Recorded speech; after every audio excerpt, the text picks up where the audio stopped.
Donc, عملنا السيري الأولى في الريفيزيون. دخلنا série A, série de révision à la partie d'usage. Donc, نتعداو l'exercice numéro 1.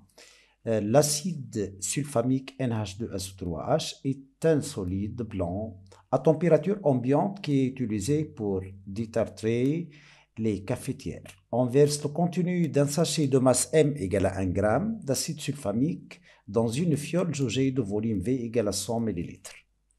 Et on complète avec l'eau distillée jusqu'au trait de jauge.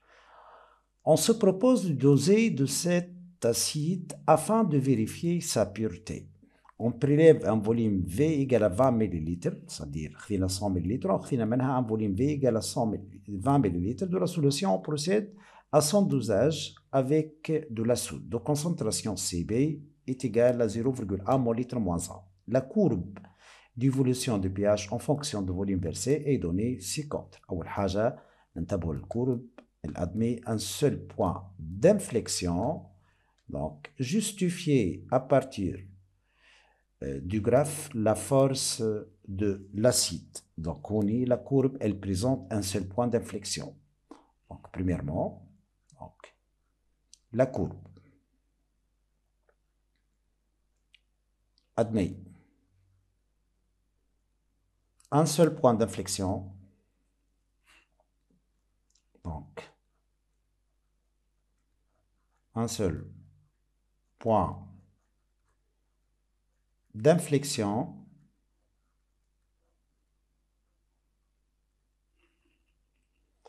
donc l'acide sulfamique est un acide fort. Nous, l'acide sulfamique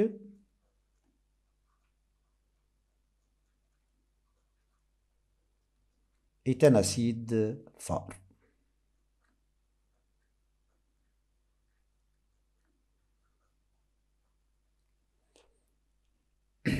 Deuxièmement, écrire l'équation de la réaction qui a lieu lors de la mise en solution de l'acide sulfamique. Donc, l'ionisation d'un acide NH2 SO3H plus H2O. Donc, un acide fort, l'ionisation est totale. Donc, châtina NH2 SO3- plus H3O+. Donc, faire un schéma. Donc, schéma عنا. Donc, باش نحطو هذايا c'est la burette graduée. Burette graduée. لنا la solution dosante اللي هي solution de soude. Solution de soude. لنا هذايا c'est le pH mètre. Donc, notre bichère et la solution de l'acide sulfamique NH2SO3H. Donc, la question c'est, il faut écrire l'équation du dosage. Donc, l'équation c'est H3O plus OH- en une seule flèche, ça tient 2H2O. Définir l'équivalence acido-basique. Donc, l'état d'un mélange, définition.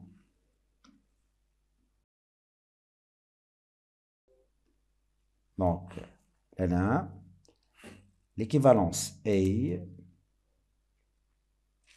l'état d'un mélange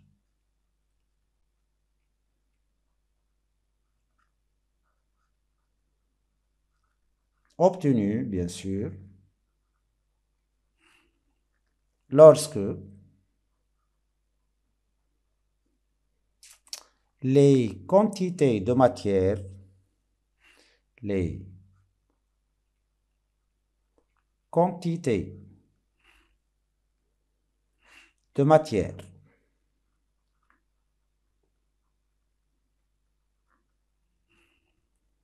d'acide et de base, d'acide et de base dans les proportions stéchiométriques. Dans les proportions stéchiométriques. Les définitions de l'équivalence acido-basique.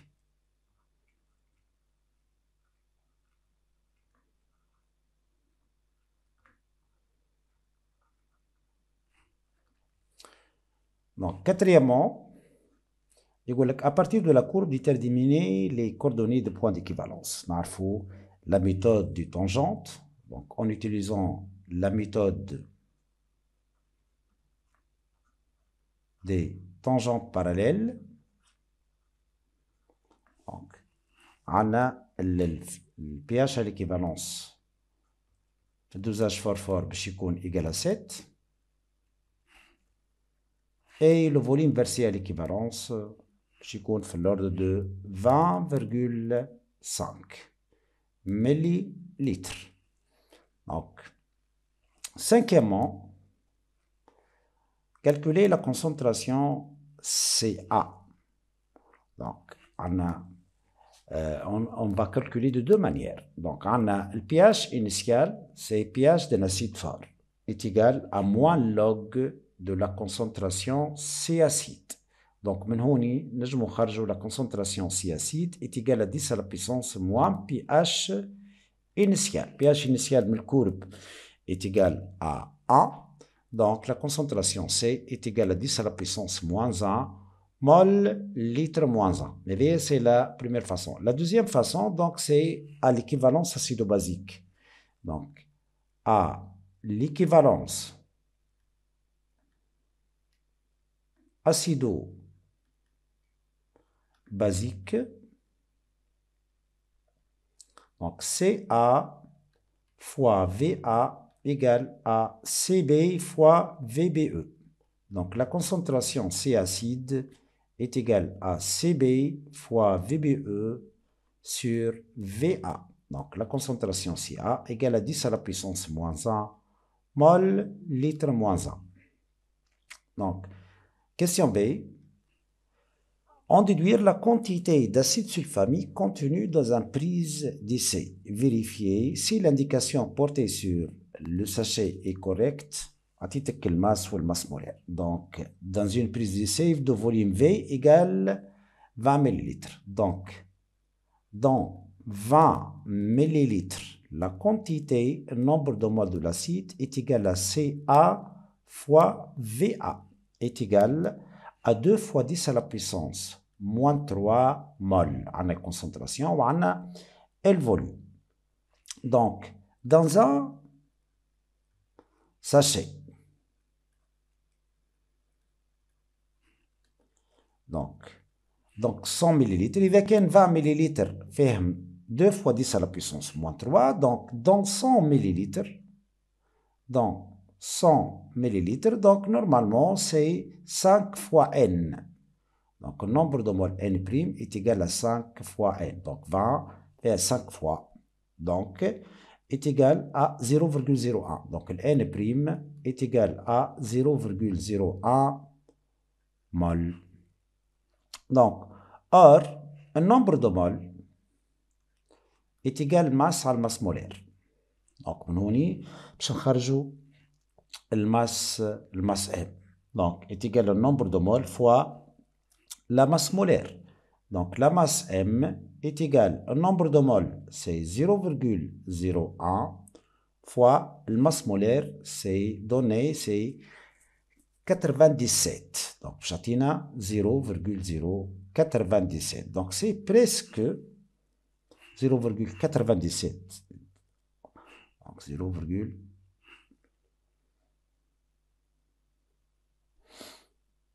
voilà, donc 0,97. Donc, c'est pratiquement, c'est 1 gramme. Donc, on y d'où l'indication. L'indication qu'on voit dans l'exercice. Donc, 1 gramme d'acide. Voilà, donc l'indication est correcte. D'où l'indication est correcte. Donc, sixièmement, Au laboratoire, on dispose des indicateurs colorés. Précisez le rôle d'un indicateur coloré dans un dosage acido-basique. Donc, le rôle MTAO, c'est pour repérer le point d'équivalence. Pour repérer le point d'équivalence.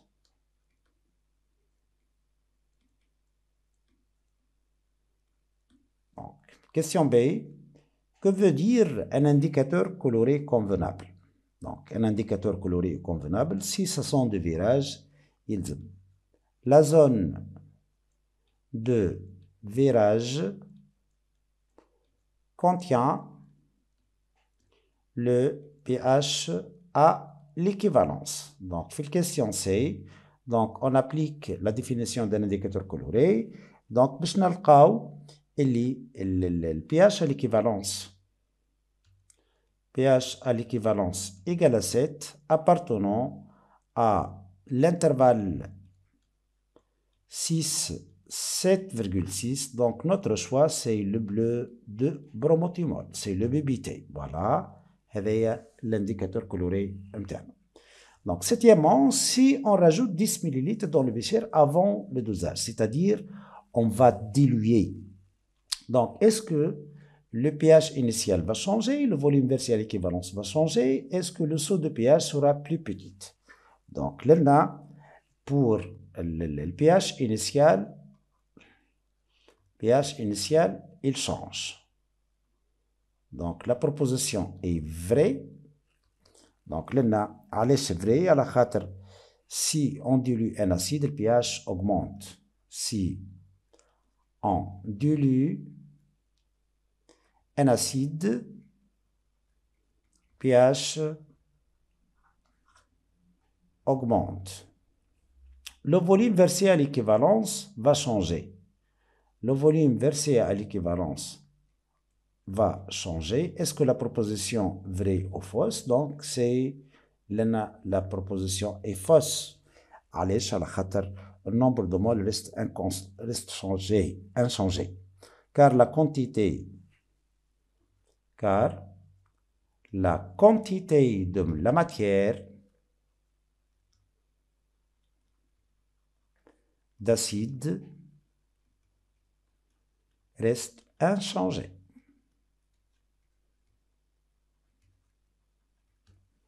Donc, le saut de pH sera plus petit. Donc, là, est-ce que la proposition est vraie ou bien fausse? Tout à fait normal, parce que une proposition vraie, la concentration diminue, car la concentration diminue lors de la dilution.